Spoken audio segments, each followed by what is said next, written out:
혹시 우리 아이가 밤에 소변을 가리지 못해서 고민하고 계신가요? 정말 많은 부모님들이 겪는 문제, 바로 야뇨증인데요. 오늘 이 문제에 대해서 속 시원하게 한번 파헤쳐 보겠습니다. 자, 먼저 좀 놀라운 숫자 하나부터 보고 시작할까요? 바로 15%. 이게 무슨 숫자냐면요. 만 5세 아이들 중에 무려 15%가 야뇨증을 겪고 있다는 거예요. 생각보다 정말 흔한 문제라는 거죠. 그럼 의학적으로 야뇨증을 뭐라고 하는지 정확히 짚고 넘어갈게요.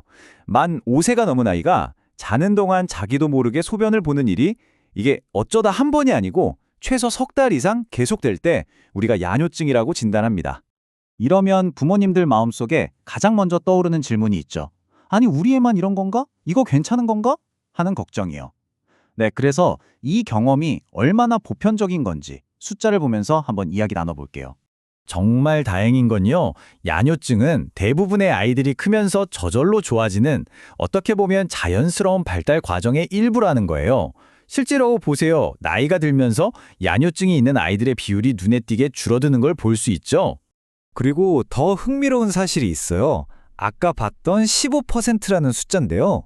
매년 야뇨증이 있는 아이들 중에 약 15%는요, 특별한 치료를 하지 않아도 스스로 괜찮아진다는 겁니다.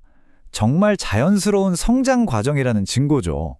자, 이제 다음으로 넘어가서 대체 왜 이런 일이 생기는 건지 그 원인을 좀 깊게 들여다볼게요. 이걸 제대로 알아야 아이를 탓하거나 답답해하는 마음에서 벗어날 수 있거든요. 이건 아이의 선택이 아니에요. 도대체 왜 우리 아이한테만 이런 일이 생기는 걸까? 이 질문에 대한 답을 찾는 게 정말 중요한데요.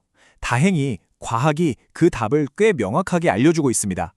여기서 핵심은요, 원인이 딱 하나가 아니라는 거예요. 이게 정말 복합적인 문제거든요. 소변이 마려워도 잠에서 잘 깨지 못하는 문제도 있고요. 밤사이에 소변이 너무 많이 만들어지는 경우도 있어요. 또 뇌랑 방광이 서로 신호를 주고받는 시스템이 아직 완성되지 않아서 아직 공사 중인 상태라고 보시면 돼요. 이런 여러 가지가 다 얽혀 있는 거죠. 그리고 유전적인 영향도 절대 무시할 수 없습니다. 그래프를 보시면 부모님 중 한 분이라도 어릴 때 야뇨증이 있었다면 아이에게 나타날 확률이 44%. 만약 두 분 모두 경험이 있다면 무려 77%까지 올라갑니다. 자, 원인이 이렇게 다양하다는 걸 알았으니 이제 다음 단계로 가야겠죠. 그럼 이제 뭘 어떻게 해야 하지? 바로 병원에 가서 진단을 받아보는 건데요. 어떤 과정으로 진행되는지 한번 살펴볼게요. 일단 병원에 가기 전에 너무 걱정하실 필요는 없어요. 좋은 소식은 야뇨증 진단은 대부분 아주 간단하다는 거예요. 아이가 힘들어할 만한 복잡하고 아픈 검사를 하는 경우는 정말 드뭅니다. 보통 병원에 가면 딱 이 세 단계를 거치게 돼요. 첫째, 의사 선생님이 아이의 생활 습관이나 야뇨 패턴에 대해 아주 꼼꼼하게 물어보실 거고요. 둘째, 다른 신체적인 문제는 없는지 간단히 진찰을 하고요. 마지막으로 소변 검사를 통해서 혹시 모를 감염이나 다른 질병이 있는지 확인하는 아주 간단한 과정이에요. 이렇게 검사를 마치고 1차성 야뇨증이라는 진단을 받게 되면 이제 본격적으로 우리 아이가 젖지 않는 밤을 맞이할 수 있도록 치료 계획을 세우게 됩니다. 이 치료 과정을 보면요, 중요한 점이 하나 있어요. 무조건 약부터 쓰는 게 아니라는 거죠. 보시는 것처럼 아주 기본적인 생활 습관 교정부터 시작해서 단계적으로 차근차근 접근하는 게 원칙입니다. 모든 치료의 첫걸음은 바로 생활 습관 개선이에요.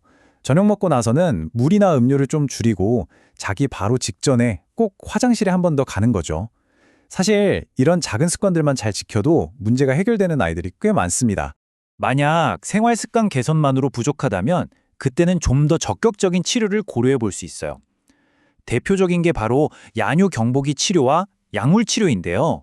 이 두 가지가 1차 치료법이고 각각 뚜렷한 장단점이 있어서 아이의 상황에 맞게 선택하게 됩니다. 자, 이제 거의 다 왔습니다. 마지막으로 어쩌면 가장 중요한 이야기를 해볼까 해요. 바로 우리 부모님들의 마음가짐입니다. 인내심, 그리고 아이를 믿고 지지해주는 긍정적인 태도 말이에요. 오늘 제가 드린 여러 설명 중에서 딱 한 가지만 기억해야 한다면 저는 바로 이 문장을 꼽고 싶어요. 야뇨증은 아이의 버릇이 나쁘거나 일부러 그러는 게 절대 아니라는 것. 그저 치료와 도움이 필요한 의학적인 상태라는 걸 꼭 기억해 주세요. 그럼 오늘 이야기 나눈 것들을 한번 정리해 볼까요? 첫째, 우리 아이만 겪는 특별한 일이 아니라는 것. 둘째, 아이 잘못이 아닌 의학적 문제라는 것. 셋째, 대부분 크면서 저절로 좋아진다는 것. 그리고 효과적인 치료법이 있고 무엇보다 부모님의 지지가 최고의 약이라는 점입니다. 그리고 정말 다른 무엇보다도 이걸 꼭 기억해 주셨으면 해요. 침대가 젖지 않는 것보다 훨씬 더 중요한 게 바로 우리 아이의 자존감입니다. 이 모든 과정에서 아이 마음이 다치지 않게 난 괜찮아 라고 느낄 수 있게 지켜주는 거. 그게 사실 가장 중요한 목표예요. 자, 그럼 이 질문을 마지막으로 남겨드릴게요. 우리 아이의 포송포송한 밤을 위해서 오늘 당장 시작할 수 있는 첫 번째 긍정적인 행동은 과연 무엇일까요?